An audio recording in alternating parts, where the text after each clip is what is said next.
Hello दोस्तों, स्वागत है आपका हमारे इस वीडियो में। दोस्तों 1 जनवरी 2025 से क्या सस्ता होगा तथा क्या महंगा होगा तथा इसके प्रभाव एलपीजी गैस, बिजली तथा गाड़ियों और मोबाइल रिचार्ज पर कितने पड़ेंगे, इसके बारे में आगे हम आपको संपूर्ण जानकारी देंगे।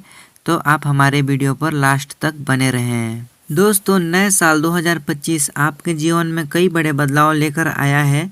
ये बदलाव आपकी जेब और रोजमर्रा की ज़िंदगी को प्रभावित कर सकते हैं। इसमें गाड़ियों की कीमती में वृद्धि, सिलेंडर के दामों में बदलाव तथा डिजिटल भुगतान के नए नियम और कई अन्य महत्वपूर्ण बदलाव किए गए हैं। दोस्तों इन बदलावों से क्या सस्ता हुआ, तो पहला है कमर्शियल गैस सिलेंडर। 19 किलो वाले कमर्शियल गैस सिलेंडर की कीमतों में कमी आई है। दिल्ली में 1804 रुपये है 14 रुपये की कटौती के साथ, कोलकाता में 1911 रुपये 16 रुपये कटौती के साथ तथा मुंबई में 1756 रुपये 15 रुपये की कटौती के साथ। वहीं चेन्नई में 1966 बरकरार है। वहीं घरेलू सिलेंडर इसमें कोई बदलाव नहीं हुआ है। दिल्ली में यह 803 और मुंबई में 802 रुपये 50 पैसे पर स्थिर है। दूसरा है दोस्तों एयर ट्रैफिक फ्यूल यानी एटीएफ की कीमतों में कमी आई है। दिल्ली में 1401 रुपये 37 पैसे सस्ता हुआ है। इसके अलावा दोस्तों क्या हुआ महंगा, तो पहला है गाड़ियाँ। Maruti Suzuki, Hyundai, Mahindra and Mahindra तथा टाटा मोटर्स और किया जैसी कंपनियों ने गाड़ियों की कीमतें बढ़ा दी है। इनमें दोस्तों मारुति सुजुकी 4% की बढ़ोतरी की है। वहीं महिंद्रा एंड महिंद्रा ने 3% की बढ़ोतरी की है। वहीं किया इंडिया ने 2% की बढ़ोतरी किया है।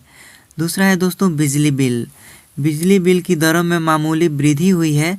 ईंधन की लागत और उत्पादन खर्च बढ़ने के कारण बिजली बिलों में वृद्धि हो सकती है। तीसरा है दोस्तों मोबाइल रिचार्ज और टेलीकॉम सेवाएं। दोस्तों टेलीकॉम कंपनियां नई तकनीकों के जरिए भारी निवेश कर रही है, जिससे रिचार्ज की कीमतों में बढ़ोतरी हो सकती है। इसके अलावा दोस्तों डिजिटल पेमेंट और बैंकिंग में बदलाव। यूपीआई पेमेंट लिमिट बढ़ी है, यानी फीचर फोन से यूपीआई पेमेंट की सीमा 5000 से बढ़ाकर 10,000 कर दी गई है। वहीं यूपीआई 123 पे की मदद से बिना इंटरनेट के भी पेमेंट किया जा सकेगा। दूसरा है दोस्तों बैंक खाते बंद। आरबीआई ने डोरमेंट, इनएक्टिव और जीरो बैलेंस अकाउंट बंद करने का निर्णय लिया है। डोरमेंट अकाउंट वो होते हैं जो 2 साल तक बिना ट्रांजैक्शन वाले होते हैं।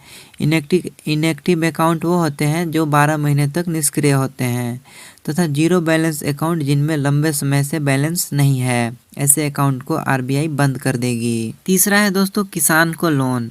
बिना गारंटी के मिलने वाले कृषि लोन की सीमा 1,60,000 से बढ़ाकर 2 लाख कर दी गई है। वहीं पेंशनर्स और जीएसटी नियमों में भी सुधार हुआ है। पहला पेंशनर्स के लिए नया नियम। अब पेंशनर्स अपनी पेंशन देश के किसी भी बैंक खाते से निकाल पाएंगे और इसके लिए उन्हें अतिरिक्त वेरिफिकेशन की जरूरत नहीं होगी। दूसरा जीएसटी पोर्टल में बदलाव। ई वे बिल की समय सीमा बदली गई है। जीएसटी पोर्टल को अधिक सुरक्षित और उपयोगकर्ता अनुकूल बनाया गया है। इसके आगे है दोस्तों टेक्नोलॉजी और व्हाट्सएप का नया नियम। पहला व्हाट्सएप सपोर्ट। एंड्रॉयड 4.4 किटकैट और उससे पुराने वर्जन पर व्हाट्सएप नहीं चलेगा। मेटा के अन्य प्लेटफॉर्म्स जैसे फेसबुक और इंस्टाग्राम भी इन पुराने डिवाइस पर काम नहीं करेंगे।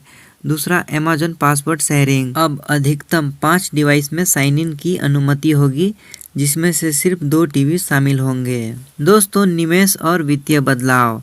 पहला आरबीआई का नया एफडी नियम।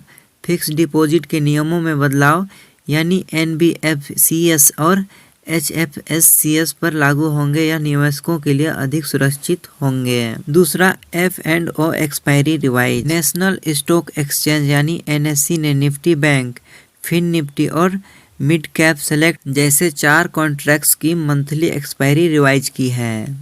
दोस्तों 1 जनवरी 2025 से इन बदलावों का सीधा असर आपकी ज़िंदगी, खर्च और सेवाओं पर पड़ेगा। जहां एक और सिलेंडर और एयर फ्यूल सस्ते हुए, वहीं गाड़ियां, बिजली और मोबाइल रिचार्ज महंगे हो गए हैं।